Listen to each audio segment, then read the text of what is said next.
नमस्कार दर्शकों, आप सभी का स्वागत है नवभारत न्यूज 24/7 में और मैं हूं आपके साथ अजयदीप सिंह बलवाल। इस समय जम्मू कश्मीर और जम्मू के अंदर लेजिस्लेटिव असेंबली का सेशन जारी है। जैसे आप सभी जानते हैं, इस समय बलवंत सिंह मंगोटिया जी हमारे साथ मौजूद हैं। अपने क्षेत्र को लेकर किस तरह के सवाल ये मौजूदा सरकार के सामने भी रखेंगे और क्या कुछ रहने वाला है उसे लेकर बातचीत करेंगे। मंगोटिया साहब, आपका बहुत बहुत स्वागत है नवभारत में। अपने सत्र के दौरान आप किन प्रमुख मुद्दों को लेकर जो है वो क्वेश्चंस आपने करने हैं और क्या कुछ अभी तक आपने किया अपने क्षेत्र से जुड़े हुए मसलों को लेकर? देखिए, हमारे क्षेत्र में जो मेन इश्यूज हैं, एक तो रोड कनेक्टिविटी का इशू है और दूसरा प्रधानमंत्री आवास योजना के तहत बहुत से लोगों के मकान ड्रॉप हुए हैं। लेकिन हमें असेंबली में आने से पहले ही हमें धन्यवाद करना चाहेंगे प्रधानमंत्री नरेंद्र मोदी जी का कि उन्होंने हमारा जो पोर्टल था उसको ओपन कर दिया और रोड कनेक्टिविटी को लेके जो प्रधानमंत्री ग्रामीण योजना के तहत पिछले 10-15 वर्षों से नई सड़कों के लिए प्रोजेक्ट नहीं बने थे, तो ना ऑनलाइन ओपन कर दिया है, तो अब हमारे सर्वे का काम स्टार्ट हुआ है। इसी तरीके से पिछले 10-15 साल से हमारे 7-8 साल से प्रधानमंत्री आवास योजना के तहत जो है वो जो मकान जो किसी वजह से इनलिस्ट नहीं हुए थे, तो उनका भी ओपन कर दिया है, उनका पोर्टल ओपन करके, और उसका भी ऑनलाइन सर्वे स्टार्ट हो गया है। तो ये बहुत बड़े इश्यूज थे। लेकिन तो इसके साथ ही इशू था कि जैसे प्रधानमंत्री ग्रामीण सड़क योजना के तहत प्रोविजन था 2012 से पहले की जो भी जिसकी भी जमीन आएगी तो उसको कॉम्पनसेशन दिया जाएगा।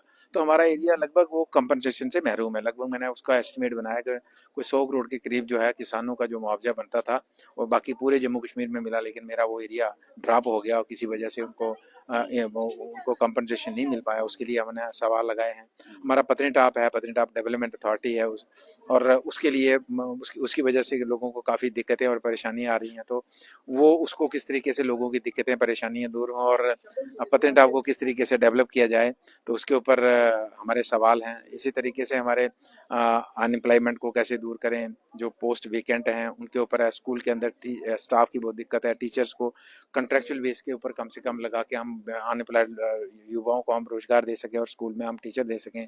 इन मुद्दों के ऊपर हमने सवाल लगाए हैं। सब यहाँ पर फैसिलिटी को लेके हमने लगाए हैं। जी, यहाँ टूरिज्म को लेकर विशेष तौर पर बात होती है, क्योंकि अगर उधमपुर डिस्ट्रिक्ट की बात करें तो पटनी टॉप या सनासर ये सारी डिस्ट्रिक्ट जगहें हैं जो बेहद क्लोज हैं। ऐसे में सड़क निर्माण का कार्य यहाँ पर सालों से नहीं हुआ है। कई सारी सरकारें आई, कई सारे एमएलए बने, लेकिन आप इस अपने कार्यकाल के दौरान कैसे इस चीज को और बूस्ट कर सकते हैं? होम स्टे की बात हम करते हैं, लेकिन सड़कें अभी तक वहां तक नहीं है। देखिए, सड़कें मैंने कहा कि बहुत सी सड़कों का हमारा जहाँ रोड कनेक्टिविटी नहीं है उसका सर्वे का काम चल रहा है। और दूसरा, जैसे आप पत्नीटाप और सनासर की आपने बात करी, तो उसके लिए लगभग 600 करोड़ का जो प्रोजेक्ट है, जो पुरानी पत्नीटाप की जो सड़क थी, जो नेशनल हाईवे था, चूंकि टनल बनने से, नासिर टनल बनने से वो अलग थलग पड़ गई थी और उसका रख रखाव नहीं हो रहा था। तो उसको लगभग 600 करोड़ गवर्नमेंट ऑफ इंडिया का हम शुक्रिया करना चाहेंगे, उन्होंने रिलीज किया और उसके ऊपर काम चल रहा है। सिर्फ रिलीज नहीं, उसके ऊपर अगर आप जाएं तो काम चल रहा है। उसको बेहतर सड़क बनाने के लिए काम चल रहा है और उससे भी हमारे टूरिस्ट जो पत्नीटाप सनासर जाने वाले टूरिस्ट हैं, बाहर से आने वाले लोकल हैं, तो उनको एक अच्छी रोड कनेक्टिविटी मिलेगी और उससे टूरिज्म को बढ़ावा मिलेगा। यहाँ पर एक सवाल सुबह मीडिया ने पूछा था गुलाम अहमद मीर से। उनका कहना था कि सियासत जो है वो नहीं होना चाहिए। कल देखा जिस तरह से बीजेपी द्वारा के लीडर्स द्वारा वॉकआउट किया गया। उनका कहना था कि जनता के मसलों को जो है वो उठाया जाए। अगर वॉकआउट होगा, समय बर्बाद होगा, सेशन बर्बाद होगा। क्या आप कहते हैं इस बात पे?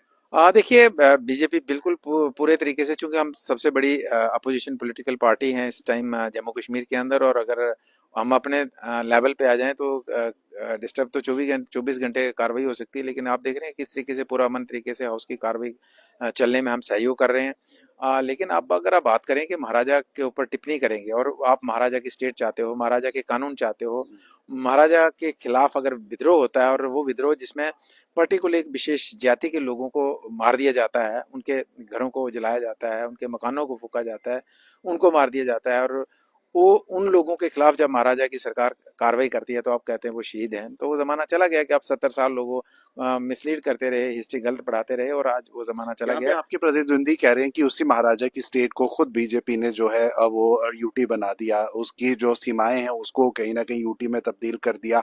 ऐसे में आपकी क्या प्रतिक्रिया रहेगी? हमारी प्रतिक्रिया यही है कि प्रधानमंत्री जी ने अश्योर किया है कि उसको हम स्टेट का दर्जा वापस जम्मू कश्मीर को देंगे और वो मिलेगा।